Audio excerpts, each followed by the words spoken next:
Em nome do Pai, do Filho e do Espírito Santo. Amém. No Evangelho segundo São João.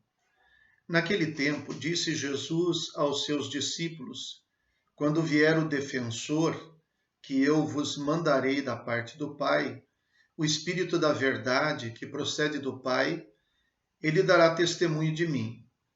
E vós também dareis testemunho, porque estáis comigo desde o começo. Eu vos disse estas coisas para que a vossa fé não seja abalada. Expulsar-vos-ão das sinagogas, e virá a hora em que aquele que vos matar julgará estar prestando culto a Deus. Agirão assim porque não conheceram o Pai nem a mim. Eu vos disse isto para que vos lembreis de que eu o disse quando chegar a hora.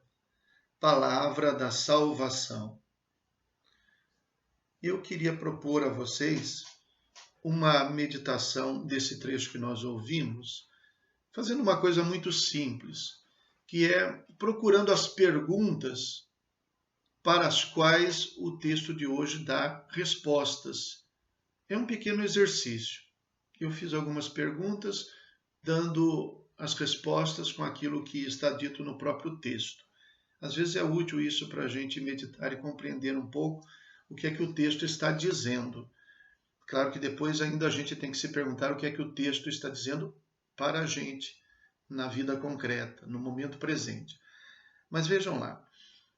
Primeira pergunta. O que é que Jesus quer dizer? Resposta. Quando vier o defensor que eu vos mandarei da parte do Pai, ele dará testemunho de mim. E vós também dareis testemunho, porque estáis comigo desde o começo. Segunda pergunta. Quem é esse defensor?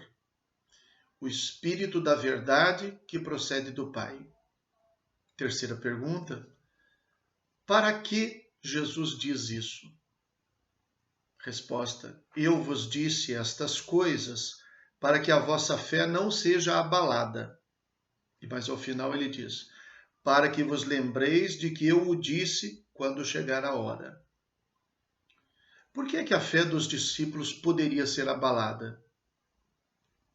Expulsar-vos-ão das sinagogas, e virá a hora em que aquele que vos matar julgará estar prestando culto a Deus. Por que eles farão isso? Agirão assim porque não conheceram o Pai nem a mim. Notem, há duas coisas aqui que eu gostaria de destacar. A primeira delas é a razão, então, que Jesus vê que causa o perigo da fé dos discípulos ser abalada, a perseguição ou as perseguições. É claro que ele estava se dirigindo aos discípulos ali e falando das perseguições próximas que eles deveriam passar, que talvez não imaginassem naquele momento. Trata-se, em primeiro lugar, não de uma perseguição dos que se opõem a Deus, mas daqueles que creem estar fazendo a vontade de Deus. Expulsar-vos-ão das sinagogas, quer dizer, dos lugares de culto, de oração. E virá a hora em que aquele que vos matar julgará estar prestando culto a Deus. Pode-se recordar aqui, por exemplo, da perseguição desencadeada por Saulo contra os cristãos. Saulo era um fariseu, um religioso, que estava tentando purificar a religião e combater a heresia. Então, neste contexto aqui, se tratava de uma perseguição religiosa, muito mais do que uma perseguição política, econômica, sociológica, filosófica ou de outra ordem qualquer, religiosa. Em nome de Deus, vão perseguir vocês. Mesmo que a gente não possa identificar entre nós uma perseguição assim que seja, pelo menos não na nossa realidade aqui, puramente religiosa, de maneira indireta pode até existir isso. Mas nós percebemos uma perseguição muitas vezes em torno dos valores religiosos, do bem e do mal, do certo e do errado. As pessoas muitas vezes não estão perseguindo pessoas boas, maltratando, ultrajando pessoas boas, porque têm certeza de que os bons são eles. E isso aqui me refiro a todos os lados, não importa dizer onde aconteça, importa dizer qual é, a realidade, o que acontece. E neste sentido vale aquilo que Jesus diz como esclarecimento. Por que eles farão isso? Porque algumas pessoas vão pensar que estão agradando a Deus e vão expulsar vocês e matar vocês. Por que eles farão isso em nome de Deus? Responde Jesus: agirão assim porque não conheceram o Pai, nem a mim. Eles pensam que conhecem a Deus. O Deus da cabeça deles faz com que eles pensem que o certo é este. Este relativismo que nos leva a querer fazer a religião segundo a nossa opinião.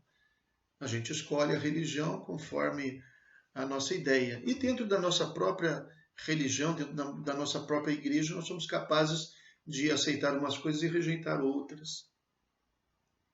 E como é que nós vamos saber o que é que nós devemos aceitar, a que nós nos devemos submeter? A resposta de Jesus: conhecer o Pai e conhecer o Jesus. Como é que as pessoas pretendem conhecer Jesus sem conhecer o Novo Testamento, sem conhecer os Evangelhos, sem ler, estudar e meditar?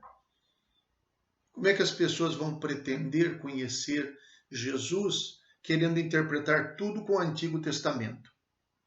Porque existe gente que se diz cristão, mas que lê mais Moisés, os profetas, os reis do que Jesus. Aí vira um pretexto no qual a gente pode realmente tirar as conclusões que a gente deseja tirar. Nós não só devemos ler Jesus nos Evangelhos, como devemos submeter a nossa leitura do Antigo Testamento a Jesus. Aquilo que tinha no Antigo Testamento, que não condiz com Jesus, nós devemos reler. Os cristãos não leem o Antigo Testamento com os olhos do povo de Israel, que tem só o Antigo Testamento.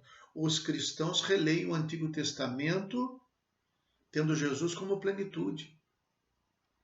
Mas então o senhor está querendo dizer que tem coisa errada no Antigo Testamento? Claro que tem. O Antigo Testamento não é a aliança perfeita. Pedagogicamente, Deus foi introduzindo seus ensinamentos e o povo nem tinha condições de receber a plenitude da verdade. Quando chegou a plenitude dos tempos, Deus enviou o seu Filho. Mas no Antigo Testamento, nós lemos tudo a partir da ótica de Jesus. Tantas vezes Jesus se colocou como uma autoridade semelhante ou até superior à autoridade de Moisés. Foi dito no passado: eu, porém, vos digo. Moisés permitiu o divórcio por causa da dureza dos vossos corações, mas no princípio não foi assim. Então nós relemos a partir de Jesus. Para quê? Para conhecer Jesus, porque conhecendo Jesus conhecemos o Pai. Quem me vê, vê o Pai. Quem não se aprofundar no conhecimento de Jesus, correrá sempre o risco de matar os discípulos de Jesus em nome de Jesus, de perseguir os filhos de Deus em nome de Deus. Talvez o risco maior que o Evangelho hoje deveria nos prevenir seria de sermos nós os perseguidores. São Paulo fez isso. Quando compreendeu que estava errado, passou a ler tudo a partir de Jesus. Antigamente ele não aceitava nenhuma seita dentro do judaísmo. Depois ele aprendeu a acolher até os pagãos. Ele redeu toda a sua vida, passou a dizer: meu viver é Cristo. Então é preciso estudar, meditar, conhecer Jesus. Conhecendo Jesus, conhecemos o Pai. Sobre as perseguições, uma outra coisa que eu gostaria de dizer é que Jesus, ao prometer o Espírito Santo, ele diz que o Espírito Santo, que é o Espírito da verdade, dará testemunho de mim. Em outra passagem ele diz: ele vos ensinará todas as coisas e vos recordará tudo o que eu disse. O Espírito Santo nos ajuda a conhecer Jesus e, conhecendo Jesus, conhecer o Pai. Mas também ele diz assim: e vós também dareis testemunho. Nós não somos o Espírito da verdade, mas como é que nós vamos dar testemunho? Porque estáis comigo desde o começo. Porque vocês me acompanham, porque vocês me seguem. Não porque vocês chegaram agora na última hora e pegaram aquilo que interessa só, mas porque vocês são meus discípulos, também vocês também darão testemunho. E como darão testemunho? Exatamente mantendo-se firme na fé durante as perseguições. Por isso Jesus diz, e eu vos disse isso, para que a vossa fé não seja abalada. Não seja abalada quando? Quando vos expulsarem das sinagogas, quando aqueles que vos matarem julgarem estar prestando culto a Deus, porque não conhecem o Pai, nem a mim, porque vocês me conhecem e conhecem o Pai. Rezemos. Concedei, ó Deus, que vejamos frutificar em toda a nossa vida as graças do mistério pascal que instituístes na vossa misericórdia, por nosso Senhor Jesus Cristo, vosso Filho, na unidade do Espírito Santo. Amém. O Senhor esteja convosco. Abençoe-vos o Deus Todo-Poderoso, Pai, Filho e Espírito Santo. Amém. Fiquem com Deus.